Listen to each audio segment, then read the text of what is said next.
নমস্কাৰ গাইজ, আপোনালোকে যিকোনো বেংকৰে সকলোবোৰ কাম ঘৰতে বহি এতিয়াই কৰিব পাৰে। আপোনালোকে এতিয়া আৰু বেংকত যাব নালাগে। আপোনালোকে যিকোনো বেংকৰ সকলো ধৰণৰ কাম, যিকোনো ধৰণৰ ছাৰ্ভিচ আপোনালোকে ঘৰতে বহি কৰিব পাৰে। জাষ্ট আপোনালোকৰ মোবাইলতে এই কামটো কৰিব পাৰিব।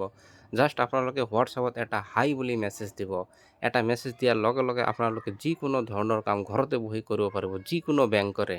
আপোনালোকে স্ক্ৰীনত দেখিবলৈ পাইছে কি কি ছাৰ্ভিচ ঘৰতে বহি কৰিব পাৰিব। Account balance, mini statement, apply for our product, interest rate and eligibility, chequebook request, debit card EMI eligibility, pre approve offer, more services. আপোনালোকে mini statement, account balance check কৰিব পাৰিব আৰু চেকবুকৰ ৰিকুৱেষ্ট পঠাব পাৰিব।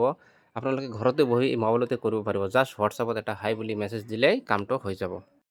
ইয়াৰ বাবে সকলোবোৰ বেংকৰে হোৱাটছআপ নাম্বাৰ দিয়া আছে। সকলোবোৰ বেংকৰে হোৱাটছআপ নাম্বাৰ দিয়া আছে। আপোনালোকে চাব পাৰে SBI, Canara, ICICI, UCO bank, Punjab national bank, Axis bank, bank of Baroda, IDFC, HDFC, Indian union bank, Kotak bank আৰু য়েছ বেংক, সকলোবোৰ বেংকৰে হোৱাটছআপ নম্বৰ দিয়া আছে। আপোনালোকে জাষ্ট হাই বুলি মেছেজ দিলেই কাম হৈ যাব। যেনেকুৱা আপোনালোকে স্ক্ৰীনত দেখিবলৈ পাইছে যে আমি HDFC বেংকত এটা মেছেজ দিছিলোঁ হাই বুলি মেছেজ দিয়াৰ লগে লগে বেংকৰ ফালৰ পৰা মেছেজ আহিব, hi welcome to HDFC bank WhatsApp banking.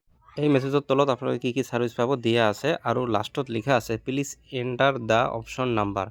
যেনেকুৱা আপোনালোকৰ ইয়াত বেলেঞ্চ চেক কৰিব পাৰিব, মিনি ষ্টেটমেণ্ট ল'ব পাৰিব, চেকবুকৰ ৰিকুৱেষ্ট কৰিব পাৰিব। ঠিক তেনেকৈ যেনেকুৱা মিনি ষ্টেটমেণ্ট যদি আপোনালোকে লাগে, মিনি ষ্টেটমেণ্ট দিয়া আছে 2 নম্বৰ অপশ্যনত, তেনেহ'লে আপোনালোকে please enter the option number ইয়াত আপোনালোকে 2 বুলি মাৰি দিব। তেনেহ'লে আপোনালোকে মিনি ষ্টেটমেণ্ট চাব পাৰিব। ঠিক তেনেকৈ 2 বুলি মাৰি দিয়াৰ লগে লগে এনেকৈ মিনি ষ্টেটমেণ্ট আহি যাব। তো আপোনালোকে এনেকৈ একাউণ্ট বেলেঞ্চ চেক কৰিব পাৰিব আৰু বাকী ছাৰ্ভিচবোৰো পাব। ধন্যবাদ।